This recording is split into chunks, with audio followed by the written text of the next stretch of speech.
Mare, ano naman yung nabalitaan kung gumagamit ka naman daw ng Kojic na sabon? Bakit? Paano ba naman kasi, Mare? Ano yun? Nasa akin na nakasalalay lahat ng mga desisyon nila sa buhay. Ha? Paano? Ano ba nangyari? Ay, sabihan ba naman ako na pagputi daw ng uwak, saka daw sila mabait. O tapos ano pa? Pagputi ng uwak, saka sila magiging matino. Grabe naman. Parang ako na lahat ang may kasalanan pag hindi sila naging matino at mabait, di ba? Hindi naman magandang biro yan. May mga nangungutang pa nga. Anong kinalaman mo Tapos dyan? babayaran na lang daw pagputi ng uwak. So ako na nag-adjust. Nakakahiya naman sa kanila.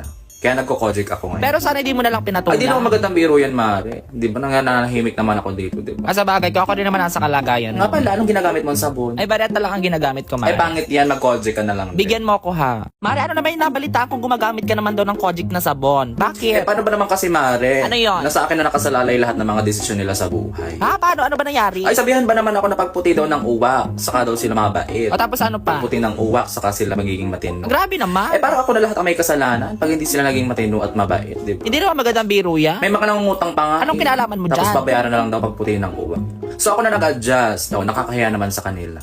Kaya nagko-Kojic ako ngayon. Pero sana hindi mo na lang pinatulan. Ay, di naman magandang biro yan, Mare. Di ba nananahimik naman ako dito, di ba? Sa bagay, ako rin naman nasa kalagayan. Nga pala, anong ginagamit mo ang sabon? Ay, bareta lang ang ginagamit ko, Ay, Mare. pangit yan, mag-Kojic ka na lang. Bigyan mo ako, ha?